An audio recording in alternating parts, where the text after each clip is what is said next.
We are back in the wild and beautiful Karoo, here in my home country of South Africa, and we've returned to a farm that is very close to my heart for many reasons, to have some fun and to sort out a pest problem.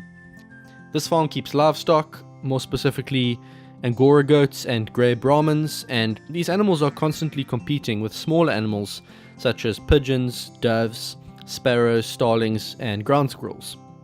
In previous videos here, you will have seen the scale of the problem at certain times of the year, which can get particularly bad during the drought when feed has to be supplied to the animals. Today is particularly windy, but I've returned to a spot that worked out really well for me last time, a dam wall overlooking the sheds that gives me a good view of any potential perching spots, and a comfortable place to lie prone. I'm going to be using my FX Impact again today. I know you've seen a lot of this gun, and I know some of you are probably really sick of it, but it is my favorite gun and I like to use what I'm most comfortable with. I don't think I'm doing anyone a favor if I compromise on my hunting tool and aren't able to do the job to the best of my ability. And thankfully I've got the wind protector on my lapel mic today, so you should be able to hear me clearly despite the wind. Okay, we've got a bird there. Gonna range him. 71.9 meters. Okay, so I'm going to put it at 72, or actually I'm going to put it at 70 because of the incline. And the wind, okay, there's a lull in the wind now, so I'm just going to actually aim dead on and let's see what happens.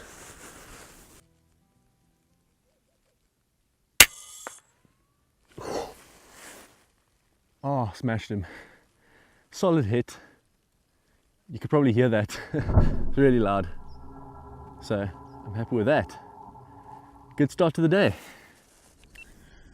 Well guys, we're back at a very familiar place, and there may be some deja vu here as you look around and see some of the scenery around me, and there's a very good reason for that.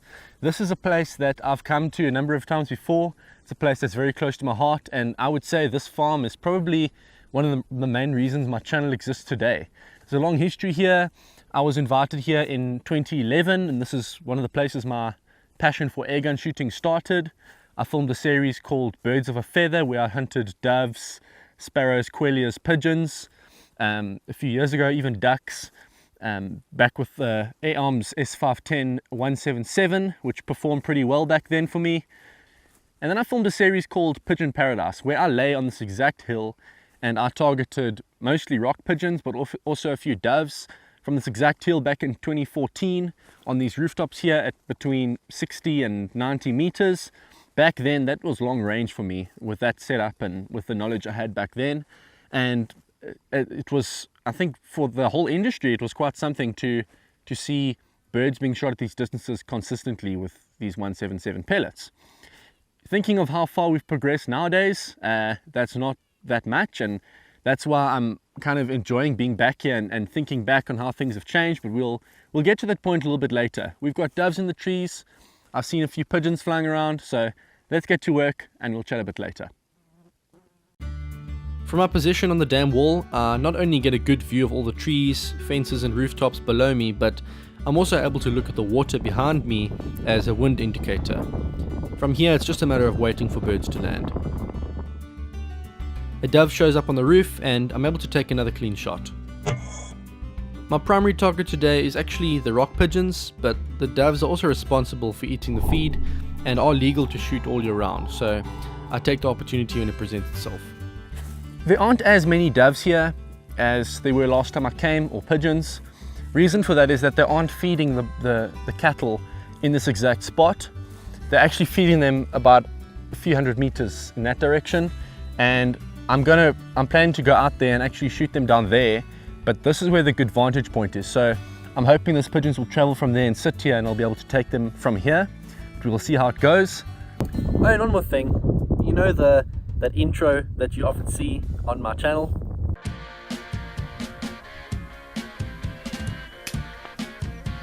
Yeah, that was filmed just up the dam over there by that tree down there. It's quite funny to think back on that. That was, I believe that was about 7 or 8 years ago. So pretty cool to look back.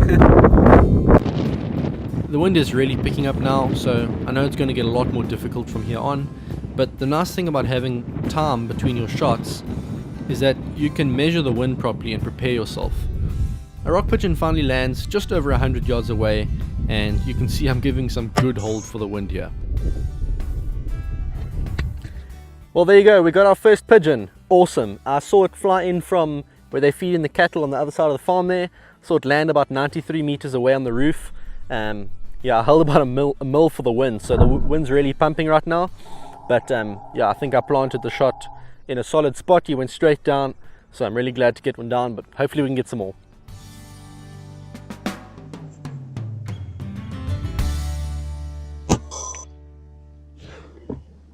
I've realized that my scope has been a little bit off. I don't know if it got bumped in the track or something, but I've adjusted it. I checked the footage, it's hitting a few clicks to the left, so I've just put it 4 clicks right.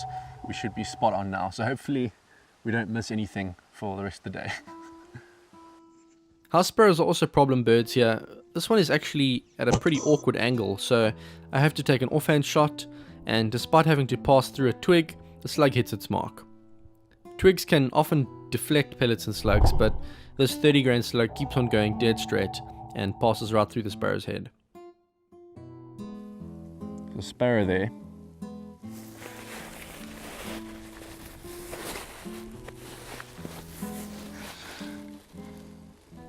No matter how experienced you are, this shot will always be trickier than you expect.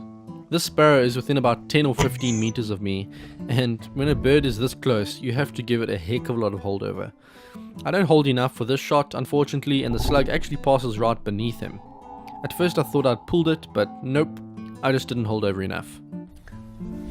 You guys will notice that I've kind of been switching between the side shot scope cam and the Eagle Vision. There's a reason for that. I think they both have strengths and weaknesses, and I'm trying to use their strengths and weaknesses in different situations. The Eagle Vision has really good image quality. I don't know what mirror or prism is inside that thing, but it's very, very good, and the picture comes out extremely clear. But there are other issues in that it takes a while to get it clamped on in a way that's, you can see clearly through the scope. The eye relief is not correct, so you basically have that thing butting up against your eye, and there's a chance that if you don't set it up properly, you can get a little ring around your eye, even if you're using a gun with very little recoil. So it's not ideal, and the side shot in many ways is superior to it, but as I said, quality is very important. The light transmission from Eagle Vision is a bit better than this one, so in low light conditions you get more light coming into your camera, which is great. But again, this one reflects more light into your eye. So with more light passing through to your eye, you can see better with your own eye. So there's a trade-off, and that's why I'm using both, and that's why I'm refusing to pick a favorite.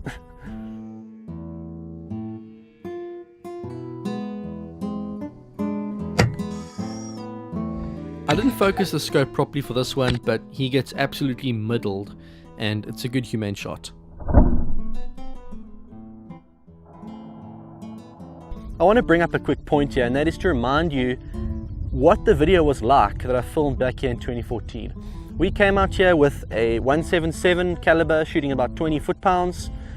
We came out here with range cards. We came out here with no anemometer, and we were trying to guess what the wind was doing between here and 60 to 90 meters. And back then, a 60-meter shot was something that you couldn't take for granted, and a 90-meter shot was something that was an extreme challenge. And in those videos, I take shots at 91 meters. I take shots at 65 meters even, and I say that they were quite challenging, and they were. Back then I wasn't as good as I am now at shooting, and I certainly didn't have the equipment that I have now. Now we're sitting with a gun that I've taken shots at 200 meters plus with no issues, and the right equipment, anemometers and rangefinders that talk to each other and give you firing solutions that are accurate, scope cameras that are a massive step up to last time, where I basically had to film every shot on this camera, and that was a mission to set up.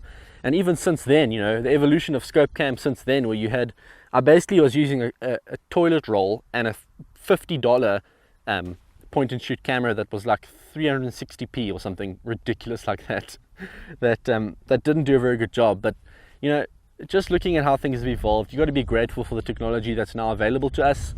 And I got to just enjoy reminiscing being back here. It's such a beautiful spot. Dam behind me, sun, mountains, and a lot of birds to shoot. So let's get back to the shooting, let's have some fun, and then we'll wrap it up. Here are the last 2 shots of the day. The first one gets hit extremely hard. You can actually see bits and pieces flying off of him. And the second one just gets nicked, but it's enough to switch him off instantly.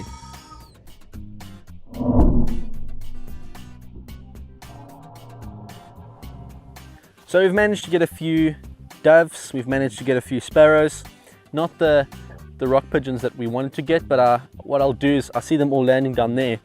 I'm going to go after them tomorrow morning. I'm going to put up some decoys and I'm going to see if I can get some of them down right at the troughs, which won't be easy. I think it's going to be a bit of a challenge, but I mean, there's not much happening here, so got to give it a try. It hasn't been a super eventful day in terms of the hunting. The real action actually comes the day after when we head down to where the cattle are being fed, so keep an eye out for that video. But it was still a fantastic day of just being out in nature and appreciating my surroundings. The weather was surprisingly warm for this time of the year, so I certainly made the most of it. As the sun goes down, we get the fire going, and I can tell you, there's nothing better than freshly cut mature lamb chops after a long day of hunting. As always, thanks for watching guys. Please consider subscribing, and I'll see you next time.